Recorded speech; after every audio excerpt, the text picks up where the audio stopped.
আসসালামু আলাইকুম ওরহমতুল্লাহি ওবরাকাতুহু নাহমাদুহু ওয়া নুসাল্লি ওয়া নুসাল্লিমু আলা রাসূলিহিল কারীম আম্মা বা'দ। সুপ্রিয় দর্শক ও শ্রোতা, আপনাদের সকলকে আমন্ত্রণ জানাচ্ছি আপনাদের সকলের প্রিয় অনুষ্ঠান বিজয় টিভির জুমাবারের নিয়মিত আয়োজন পিস ইসলামের কথা।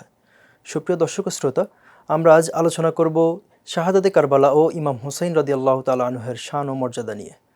আজ আমাদের এই গুরুত্বপূর্ণ আলোচনা করবার জন্য আমাদের স্টুডিওতে উপস্থিত হয়েছেন ঐতিহ্যবাহী দ্রীনী শিক্ষা প্রতিষ্ঠান কাদেরিয়া তৈয়বিয়া কামিল মাদ্রাসার সুযোগ্য উপাধ্যক্ষ মুফতি আল্লামা আবুল কাসেম মোহাম্মদ ফজলুল হক।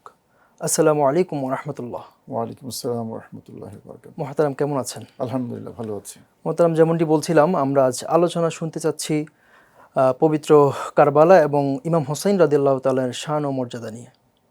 জি, ধন্যবাদ। বিসমিল্লাহির রহমানির রহিম। আসলে ইমাম হুসাইন রাদিয়াল্লাহু তাআলা আনহু এবং শাহাদাতে কারবালা দুটি একটা আরেকটার সাথে এমনভাবে জড়িয়ে আছে, কারবালা শব্দ উচ্চারণ করলেই যার কথা মনে পড়ে তিনি হজরত হুসাইন রাদিয়াল্লাহু তাআলা আনহু। আবার হজরত হুসাইন রাদিয়াল্লাহু তাআলা আনহুর কথা আলোচনা হলেই যে কথাটি আমাদের সবার জেহেনে আসে সেটা হলো কারবালার ট্র্যাজেডি। এই কোরবানি ইসলামের জন্য হজরত ইমাম হুসাইন রাদিয়াল্লাহু তাআলা আনহু দিয়েছেন, এটার তুলনা নাই।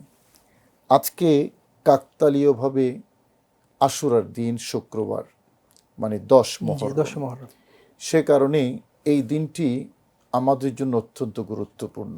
এমনিতেই আশুরার দিন বা আশুরার যেই সময়টা, এটা অতীত প্রাচীন যুগ থেকেই অনেক গুরুত্বপূর্ণ একটি দিন।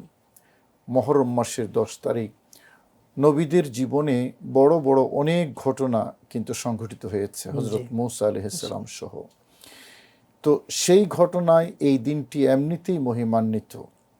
এবং আমরা জানি রমজান মাসের রোজা ফরজ হওয়ার আগে আশুরা রোজা কিন্তু ফরজ ছিল নবীজির উপরে এবং সাহাবায়ে কেরামের উপরে।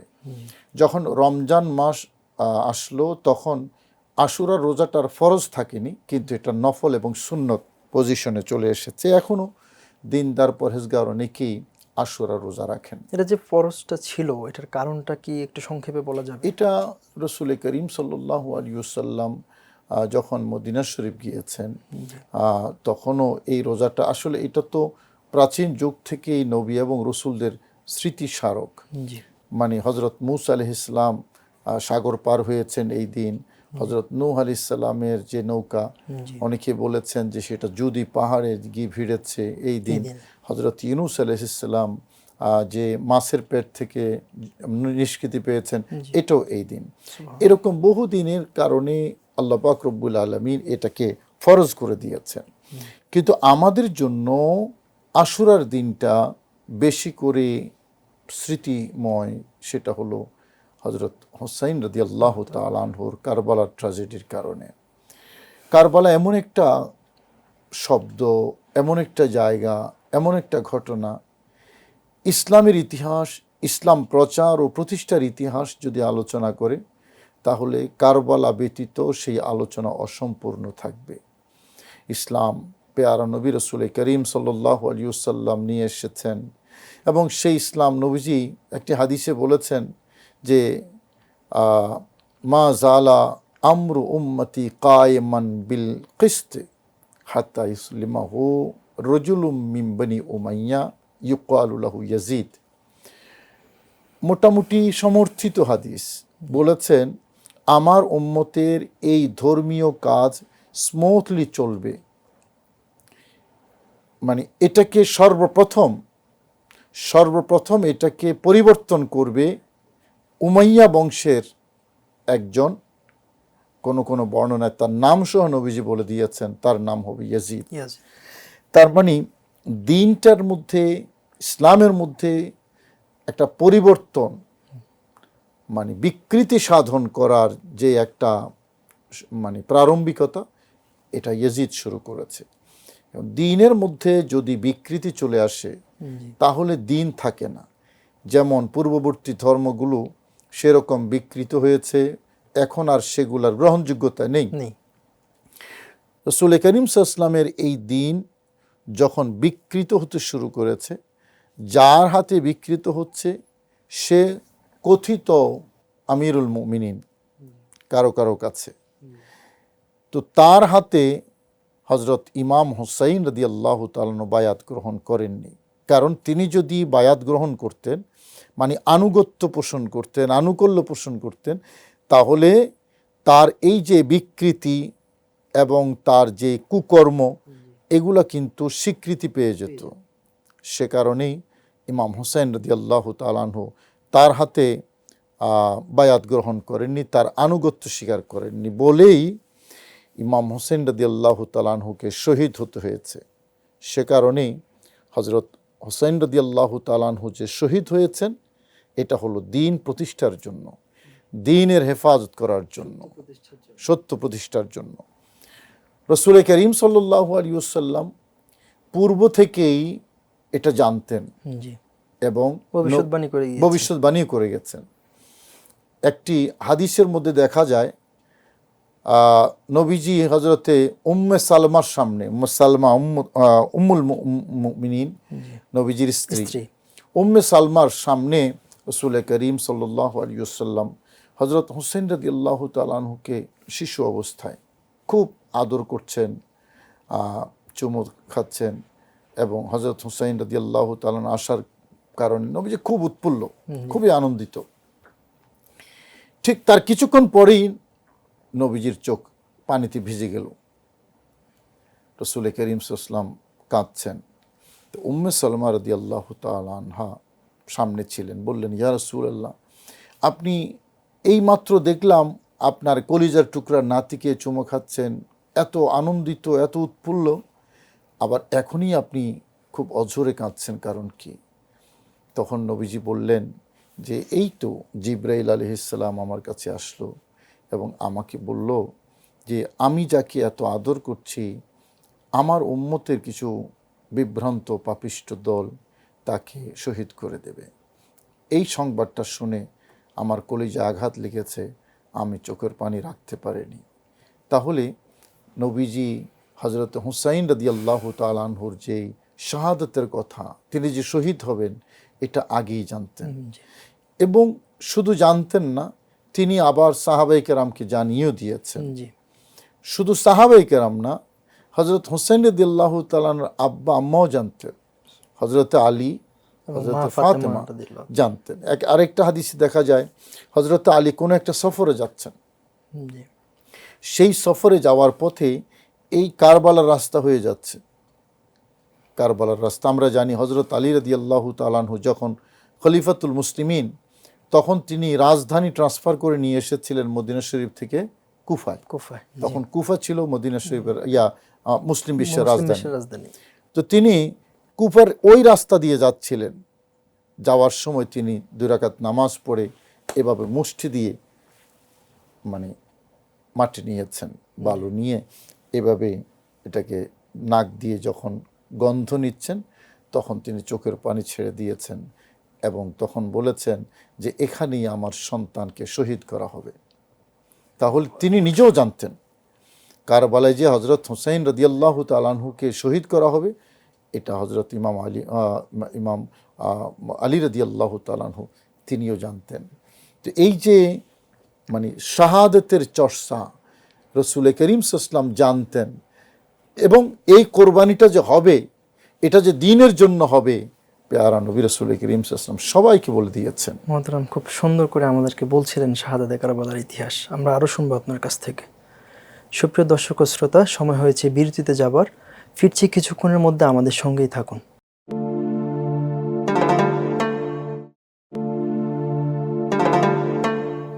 সুপ্রিয় দর্শক ও শ্রোতা, ফিরে এলাম বিরতির পর। আপনারা দেখছিলেন আপনাদের সকলের প্রিয় অনুষ্ঠান বিজয় টিভির জুমাবারের নিয়মিত আয়োজন পিস ইসলামের কথা। আমরা আজকে আলোচনা করছিলাম পবিত্র কারবালা এবং ইমাম হুসাইন রাদিয়াল্লাহু তাআলা আনহুর মর্যাদা সম্পর্কে। মুহতারাম, আপনি আলোচনা করছিলেন ইমাম হুসাইন রাদিয়াল্লাহু তাআলা আনহুর মর্যাদা সম্পর্কে। আমরা এই আলোচনাটা সম্পূর্ণ শুনতে চাচ্ছি। হজরত হুসাইন রাদিয়াল্লাহু তাআলা আনহুর মর্যাদা 3 ভাবে হাদিসের মধ্যে এসেছে। আর কোরআনে কারীমের মধ্যে আয়াতের যেই সারাংশ, সেই সারাংশের আলোকে অনেককে অন্তর্ভুক্ত করে সেখানে হজরত ইমাম হুসাইন রাদিয়াল্লাহু তাআলা আনহু আছেন। যেই আয়াতে আহলে বাইতের কথা আছে সূরা আহজাবে, জি সেখানে আহলে বাইত বলতে নবীজি স্পেশালি নবীজি সহ চারজন, নবীজি সহ পাঁচজনকে বলেছেন, নবীজি ছাড়া চারজন, নবীজি ছাড়া চারজন। তো এই চারজনের মধ্যে হযরতে হাসান, হযরতে হুসাইন, হযরতে আলী, হযরতে ফাতেমাতুজ জাহরা রাদিয়াল্লাহু তাআলা আনহুম,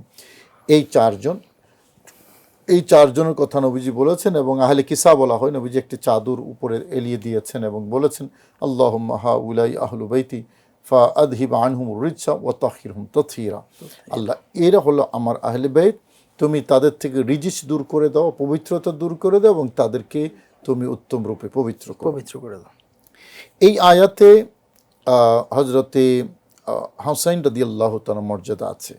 এবং কুল্লা আসআলুকুম আলাইহি আজরান ইল্লাল মাওয়াদ্দাতা ফিল কুরবা, সে কুরবার মধ্যেও হযরতে হুসাইন রাদিয়াল্লাহু তাআলা আছে যাদের মহব্বত কোরআনে কারীম ফরজ করে দিয়েছেন, যাদের প্রতি মহব্বত করা কোরআনে কারীম ফরজ করে দিয়েছেন, তাদের একজন হযরতে হুসাইন রাদিয়াল্লাহু তাআলা আনহু। তাতে ঈমানের একদম গুরুত্বপূর্ণ অংশ, রাইট। এটা গেল কোরআনে কারীমের কথা। আর হাদিস শরীফের যেটা আছে, হাদিস শরীফে তিন ভাবে এসেছে। একটা হলো আহলে বাইতের সাথে সম্পৃক্ত করে হযরত হুসাইন রাদিয়াল্লাহু তাআলার মর্যাদা, আরেকটা হলো হাসান এবং হুসাইন দুইজনকে একত্রিত করে একটা মর্যাদা, আরেকটা হলো এককভাবে হযরত ইমাম হুসাইন রাদিয়াল্লাহু তাআলা আনহুর মর্যাদা। তো আহলে বাইতকে একত্রিত করে সে অনেক হাদিস, অসংখ্য হাদিস আছে যেখানে আহলে বাইতকে একত্রিত করে হযরত হুসাইন রাদিয়াল্লাহু তাআলা মর্যাদার কথা বলা হয়েছে। মুসলিম শরীফের হাদিস, তিরমিজি শরীফের হাদিস, আমি সেখানে সময় থাকলে পরে আসব। আমি তৃতীয় যে বিষয়টা এইখানে আগে যাই, কারণ ডাইরেক্ট যেখানে হযরত ইমাম আলী মাকাম ইমাম হুসাইন রাদিয়াল্লাহু তাআলার মর্যাদার কথা আছে, এই কথাগুলো আসা দরকার এই কারণে, কারণ হযরত হুসাইন রাদিয়াল্লাহু তাআলা আনহু তিনি রাসূল করিম সাল্লাল্লাহু আলাইহি ওয়াসাল্লাম নাতি, মর্যাদার জন্য এটা যথেষ্ট। হযরতে আলী রাদিয়াল্লাহু তাআলা আনহুর সন্তান, ফাতেমাতুজ জাহরা রাদিয়াল্লাহু তাআলা আনহার সন্তান, মর্যাদা সম্মানের জন্য এটাই যথেষ্ট। এই যে সিলসিলা, এই যে তিনি যখন মানে ভূমিষ্ঠ হননি, হযরত উম্মুল ফদল ইবনুল হারিস, ওনার একটা স্বপ্ন আছে।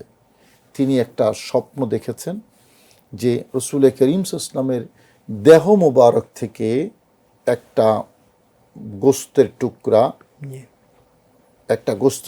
বের হয়ে হযরতে উম্মুল ফদল ইবনুল হারিস রাদিয়াল্লাহু তাআলা আনহার কোলের মধ্যে এসেছে।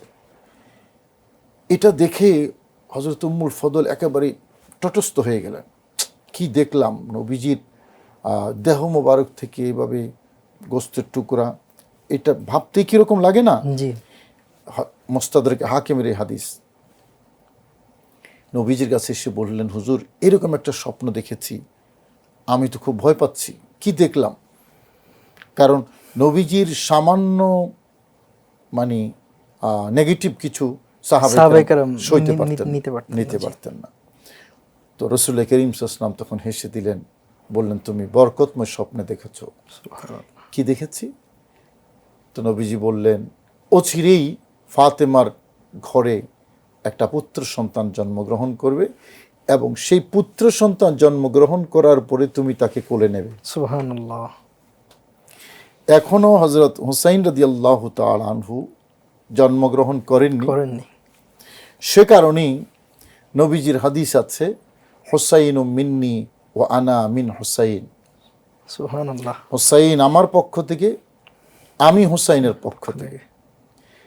এই হাদিসের যে বিশদ ব্যাখ্যা, এটা আসলে বলে শেষ করা যাবে না। হযরত হুসাইন রাদিয়াল্লাহু তাআলা আনহুর সাথে নবীজির মর্যাদার যে সম্পর্ক, হুসাইন আমার থেকে, ঠিক আছে আমি নানা, হুসাইন নাতি, কিন্তু আমি হুসাইন থেকে, এটার অর্থ কি?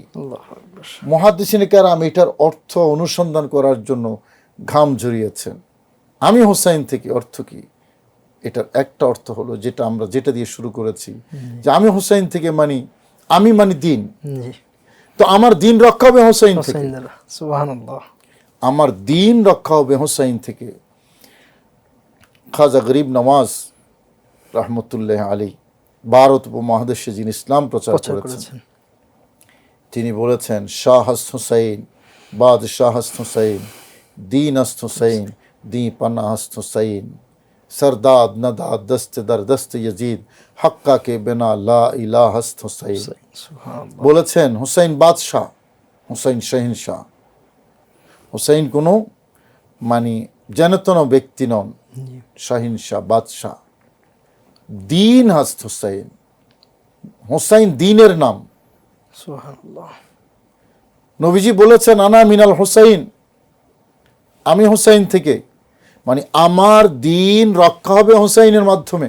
সুবহানাল্লাহ। গরিব নওয়াজ বলেছেন দিন হস্ত হুসাইন, দি পান্না হস্ত হুসাইন, নিরাশ্রিত দিন, আশ্রয়হীন দিন আশ্রয় নেবে হুসাইনের কাছে। সুবহানাল্লাহ। হযরত হুসাইন রাদিয়াল্লাহু তাআলা আনহুর কাছে দিন আশ্রয় গ্রহণ করবে। আজকের সময়ে যখন ইয়েজিদের বন্দনা করা হয় তখন আমরা খুব কষ্ট পাই, এবং কষ্ট পাওয়া খুব স্বাভাবিক। মোহতারাম, আপনার কাছ থেকে এই বিষয়টা নিয়ে আমরা জানবো ইনশাআল্লাহ। আমাদের যেতে হচ্ছে ছোট্ট একটি বিরতিতে। সুপ্রিয় দর্শক ও শ্রোতা, আপনারা দেখছিলেন আপনাদের সকলের প্রিয় অনুষ্ঠান পিস পি ইসলামের কথা। যেতে হচ্ছে ছোট্ট একটি বিরতিতে, ফিরছি কিছুক্ষণের মধ্যে, আমাদের সঙ্গেই থাকুন।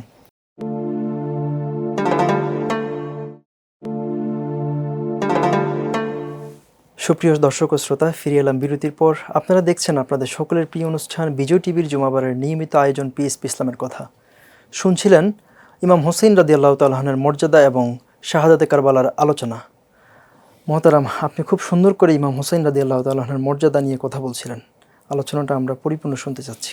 তো যেটা বলছিলাম, হজরতে গরিব নওয়াজ জি। দি পান্না হস্ত হুসাইন, কত মধুর কথা। হুসাইন দিনের আশ্রয়, দিন আশ্রয়হীন ছিল, হজরত ইমাম হুসাইন দিনকে আশ্রয় দিয়েছেন। আর বেঈমানরা মনে করে হুসাইন শেষ হয়ে গেছে, হুসাইন শহীদ হয়ে গেছে। এখন তো এসে আমাদের দেশেও দেখা যায় কোনো কোনো নামদারি টুপি দাড়িওয়ালা মানুষরা ইয়াজিদের প্রশংসা করে। এই বিষয়ে আপনি কি বলবেন? এইটা হলো আসলে নসিবের ব্যাপার। মানে ইমাম হুসাইনকে মহব্বত করা এটা নসিবের ব্যাপার।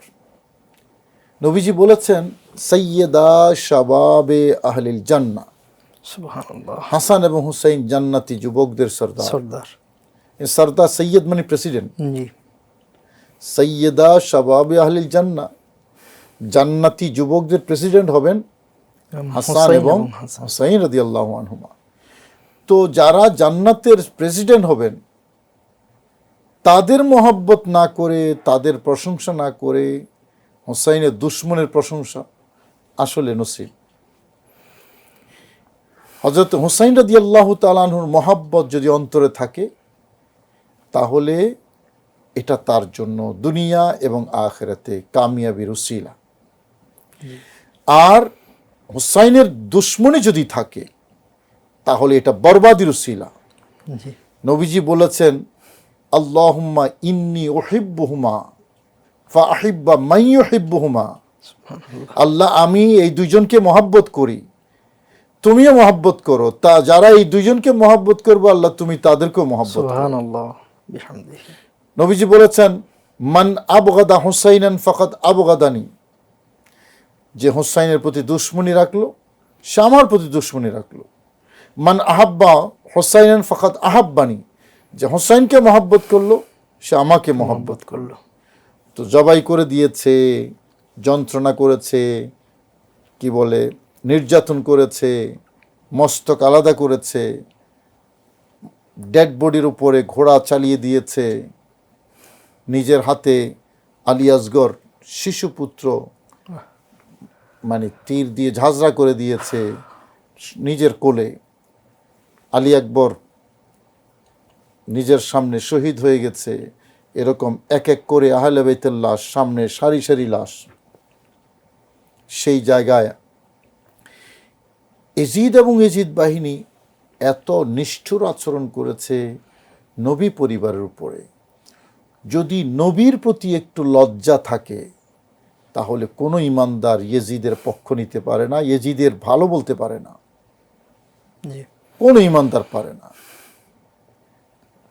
সেই জন্য নবীজি বলেছেন যে যারা আমাকে মানে হোসাইনকে যারা কষ্ট দিবে, এটা আমাকে কষ্ট দেওয়া। একবার হযরত হোসাইন রাদিয়াল্লাহু শিশু অবস্থায় হোসাইন কাঁদছেন, মানে হোসাইনের কান্না শোনা যাচ্ছে, নবীজি উচ্চ আওয়াজে ডাক দিয়ে বললেন, মাইয়ু কি, হোসাইনকে কে কাঁদাচ্ছ? তোমরা কি জানো না, ইন্না বোকা আহু ইউজিনি, হোসাইনের কান্না আমাকে কষ্ট দেয়। আল্লাহু আকবার। হোসাইন রাদিয়াল্লাহু তাআলা শিশু অবস্থায় কাঁদছেন, এটাও নবী সহ্য করতে পারছেন না। রাসূল করিম সাল্লাল্লাহু আলাইহি ওয়াসাল্লামের নাতি সেখানে জবাই হচ্ছে, কোরবানি হচ্ছে, তারা এত নির্যাতন করেছে, আর 1400 বছর পরে এসে ইজিদকে দায় মুক্তি দেওয়ার জন্য কিছু এজেন্ট কাজ করছে। তো সেই জন্য বললাম এটা নসিব লাগে, হোসাইনি মুসলমান হওয়ার জন্য নসিব লাগে, এটা সবাই হতে পারে না। এজিদি মুসলমান হওয়ার জন্য নসিব লাগে না, শয়তানি যথেষ্ট। এজিদি মুসলমান হওয়ার জন্য বাস শয়তানি পাশ করলে হয়, কিন্তু হোসাইনি হওয়ার জন্য নসিব লাগে। নবীকে ভালোবাসা, নবীর আহলে বাইতকে ভালোবাসা, সাহাবাই কেরামকে ভালোবাসা, হযরত হোসেনকে ভালোবাসা, যারা শুহাদায়ে কারবালা যারা, তাদেরকে মহব্বত করা, এটা কিন্তু নসিবের ব্যাপার। হুজুর, আমরা আরেকটা জিনিস পরিলক্ষিত করতে পারি যে এই কারবালার ইতিহাসকে নিয়ে কেন্দ্র করে কিছু কিছু মানুষ আছে যারা সাহাবাই কেরামকেও গালি দেওয়ার চেষ্টা করে, এই কারবালার ইতিহাসটাকে বিকৃত করে বিভিন্ন হিস্ট্রি করে সাহাবাই কেরামকে গালি দিতে চায়। ওরাও বদনসিব, কারণ নবীজির সাহাবীরাও আমাদের কাছে সম্মানিত, কোনো সাহাবীর সমালোচনা করার আমাদের সুযোগ নেই। জি, তো নবী করিম সাল্লাল্লাহু আলাইহি ওয়াসাল্লাম হাদিস শরীফে স্পষ্ট করে বলে দিয়েছে, যারা সাহাবাই কেরামকে সমালোচনা করে গালি দেয় এরাও বদনসিব। আর যারা আহলে বাইতকে ঘৃণা করে, আহলে বাইতের বিপরীতে গিয়ে এজিদকে দায় মুক্তি দেওয়ার এজেন্সি নিয়েছে, এরা আরও বদনসিব।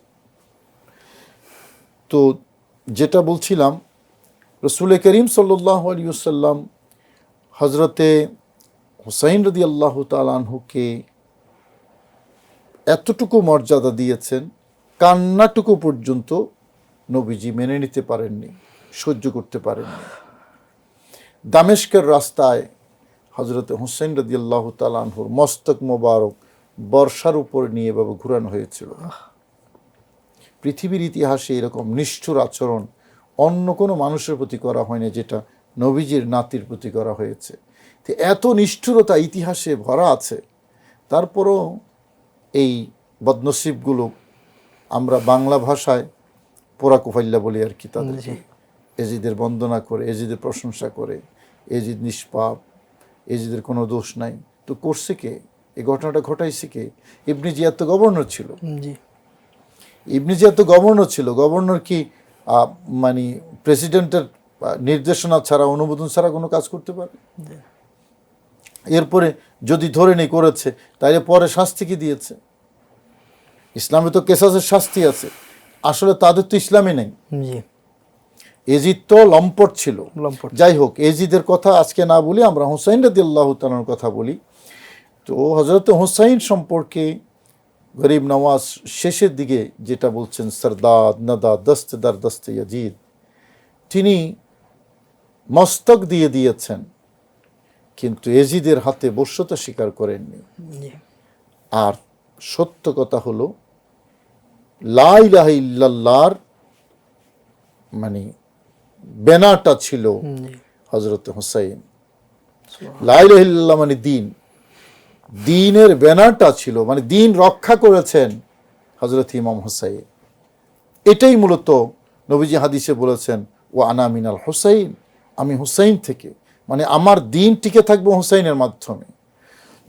আমাদের একজন বুজুর্গ আল্লাহওয়ালা একটা সুন্দর উদাহরণ দিয়েছেন, হযরত ইমাম হুসাইনের মর্যাদা বলে শেষ করা যাবে না। উদাহরণটা এরকম, দিনটা একটা গাছের মতো।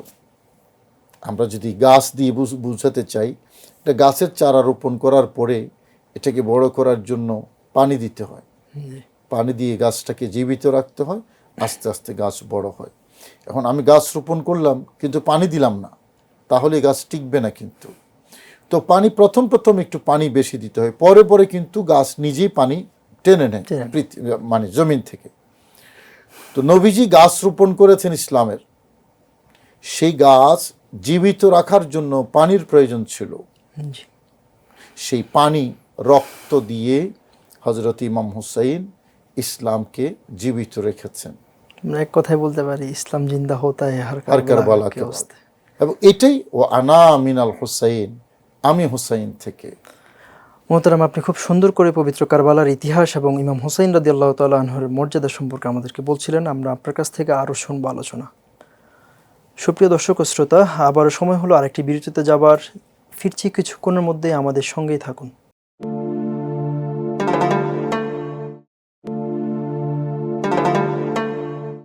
সুপ্রিয় দর্শক ও শ্রোতা, ফিরে এলাম বিরতির পর। আপনারা দেখছিলেন আপনাদের সকলের প্রিয় অনুষ্ঠান বিজয় টিভির জুমাবারের নিয়মিত আয়োজন পিস ইসলামের কথা। আমরা আজকে আলোচনা করছিলাম পবিত্র কারবালার ইতিহাস নিয়ে এবং ইমাম হুসাইন রাদিয়াল্লাহু তাআলা আনহুর মর্যাদা নিয়ে। মোহতারাম, খুব সুন্দর করে আমাদেরকে ইমাম হুসাইন রাদিয়াল্লাহু তাআলা আনহুর মর্যাদা এবং পবিত্র কারবালার প্রকৃত ইতিহাস নিয়ে আমাদেরকে বলছিলেন।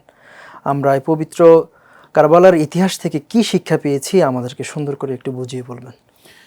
দেখুন, কারবালা আমাদেরকে যে শিক্ষাটা দেয় সেই শিক্ষা হলো দ্বীনের পথে অটল অবিচল থাকা এবং দ্বীন বিকৃতিকারী যারা, দ্বীনের দুশ্মন যারা, দ্বীনের সাথে যারা গাদ্দারি করবে তাদের সামনে আপোষহীন, একেবারে অটল অবিচল থাকা।